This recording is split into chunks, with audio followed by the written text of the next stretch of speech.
सहसा विदधित न क्रियाम पाठ का शेष भाग इस प्रकार है।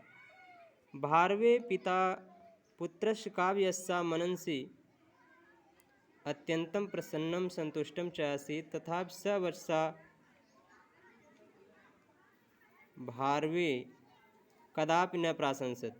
प्रत्युत स यदा कदा तस्य पांडितस्य आलोचनम् अकरोत् तस्य तेन भारवी चिंतितः खिन्नश्च अजायत। एकदा तस्य पिता काव्यं श्रुत्वा राजसभायाम् आलोचितवान् तिरस्कृतवान्।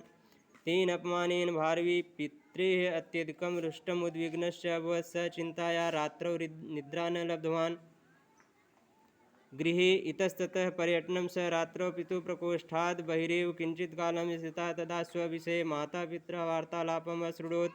अस्माकं पुत्रः भारवी महाकवि महापण्डितश्च तस्य यशः निरन्तरं वर्धते। सः समाजे अस्माकम् अपि गौरवं स्थापयति।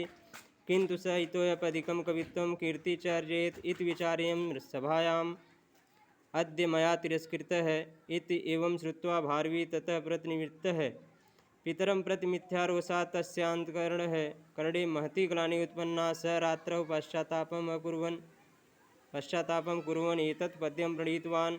सहसा विदधीत न क्रियाम् अविवेकः परमापदापदं वृणुते हि विमिश्रकार्ड गुणलब्धाश्रमेव संपदः। इसका हिंदी है। भारवी के पिता पुत्र के काव्य में यश को मन से प्रसन्न होते थे। अर्थात इसका हिंदी देखिए, भारवी के पिता पुत्र के काव्य में यश की प्राप्ति को देख करके मन में बहुत ही प्रसन्न और संतुष्ट होते थे। फिर भी वह अपने मुंह से कभी भारवी की प्रशंसा नहीं करते थे, बल्कि वह कभी कभी उसके विद्वता की आलोचना करते थे। इससे भारवी चिंतित और दुखी रहते थे। एक बार उनके पिता ने काव्य को सुनकर के राजसभा में उनका आलोचना किया, तिरस्कृत किया। इससे अपमानित भारवी पिता के व्यवहार से अत्यधिक रुष्ट हो गए, दुखी हुए। वह चिंता में रात भर नींद नहीं लिए, निद्रा न लब्धवान, अर्थात उनको चिंता से रात्रि भर नींद नहीं आई।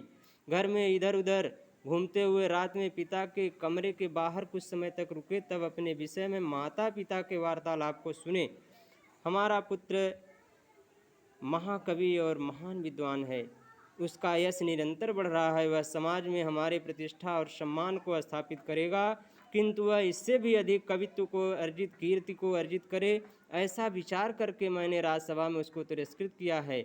एवं श्रुत्वा, अर्थात ऐसा सुनकर के भारवी वहाँ से लौट आए और पिता के प्रति झूठा जो उनका क्रोध है, जो रोष था, उसको जान करके उनके अंदर बहुत ही ग्लानि उत्पन्न हुई। वह रात्रि में पश्चाताप किए और यह श्लोक लिखा। सहसा विदधीत न क्रियाम अविवेकः परमापदापदं वृणुते हि विमिश्रकार्डः गुणलब्धाश्रमेव संपदः। अर्थात कोई कार्य अचानक या बिना विचारे नहीं करना चाहिए, क्योंकि बिना विचार के कार्य करना ही ये आपत्तियों का घर होता है। और संपदा गुणों से मिलती है, वह विचार पूर्वक कार्य करने वालों का अपने आप वर्ण कर लेती है। अर्थात हमें कोई भी कार्य विचार पूर्वक करना चाहिए। बस, ओके।